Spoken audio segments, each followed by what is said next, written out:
All right, the Seattle Seahawks have a lineman that nobody's talking about that is really going to be key to their season, because if you're a Seahawks fan, you know, man, if we can get the offensive line going, we got something here. So if you're new to the channel, we're Detroit Lions fans, but this channel fully dedicated to teams that just kind of get overlooked by the national media and don't get talked about enough. Seattle, I think they're going to be really good, kind of rebooted their franchise in just 1 year. I love it. And offensive line, that's kind of like what they need and what they need to focus in on. And the guy we're talking about today, I got a couple things for you, but the first guy is Michael Jarrell. Remember, he was a Division II standout at Findlay. Division II, comes in. He's a 6th-round pick, actually plays last year for you. And you're like, okay. Like, he makes the team, plays.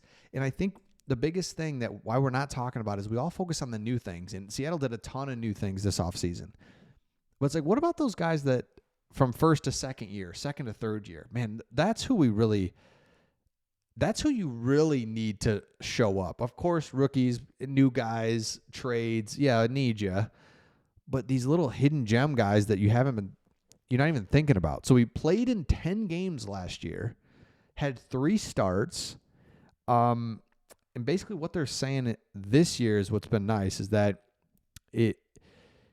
in minicamp, he's added strength and improved his footwork. Insiders, media people are saying that he's been the most improved lineman in Seattle's camp. I'm like, okay, I'm liking it. You can see right here, he was the last pick last year. Offensive lineman, it's what you need. You need the interior offensive lineman is really what you're hoping for.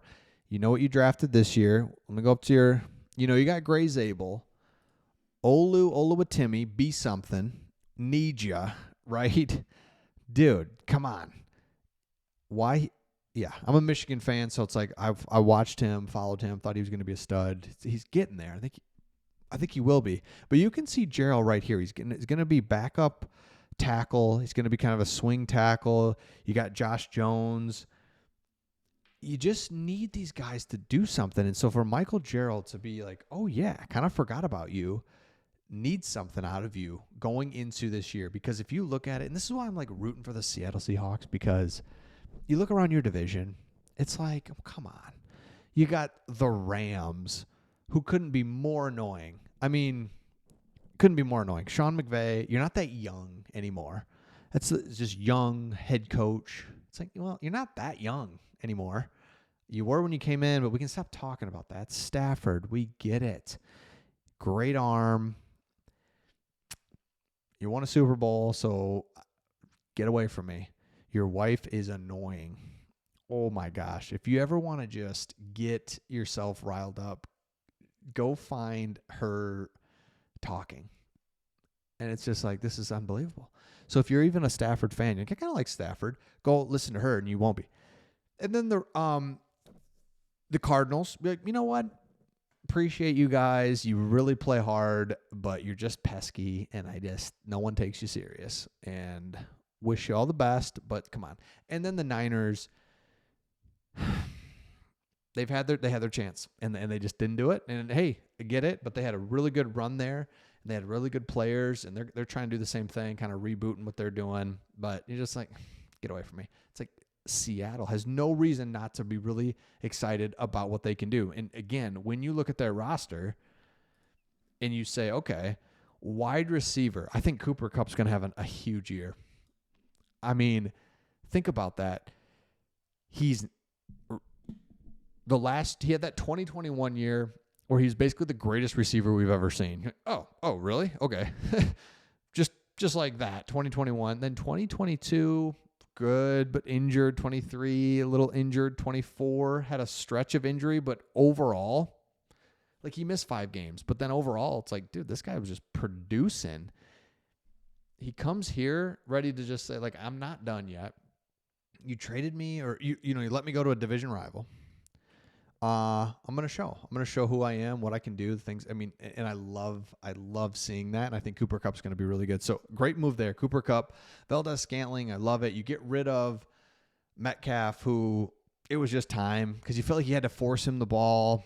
because it's like, you got to get him going. He's so good. And it's like, is he though? And you're just constantly fighting against getting him involved versus why don't we just run the offense? You got 2 great running backs. Sam Darnold is like big, strong, great arm.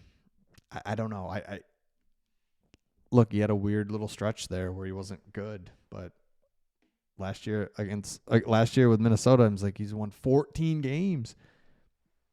He won 14 games, got beat really bad by the Lions, and then lost his playoff game. This is how it goes.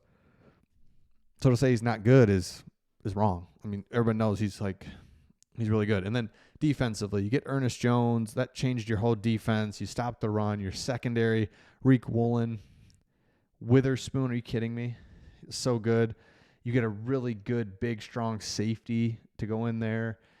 DeMarcus Lawrence, who's got a couple years left of just being a really good player. So you've got all the pieces.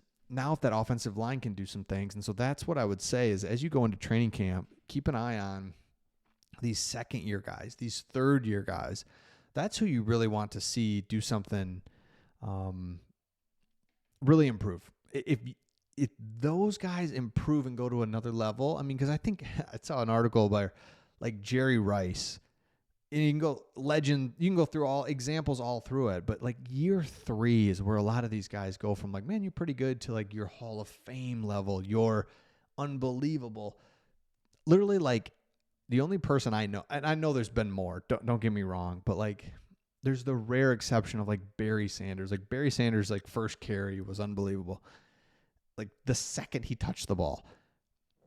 But for the most part, my point is it would make sense, right? You're going to be better in year 2 than you were in year 1. You're going to be better in year 3 than you were in year 2. So those guys, it has to be the case though. If it is the case, then Seattle can win the division, home playoff game, get back in front of the 12s where you're like, okay,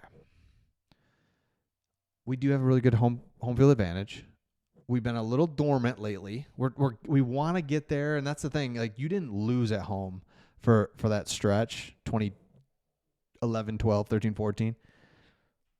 And then you start to lose some of these games that you've never lost in the past, and it's just like, and the Lions went through this too, where we were so excited to get things going. Same time period, like 2012, 13, 14. We're so close. And every time the fans, like everybody brought it. This is it. We're turning the tide. We'd lose.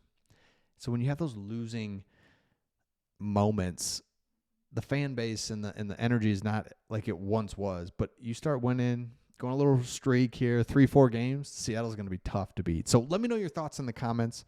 Make sure you subscribe, and we'll see all of you on the next one.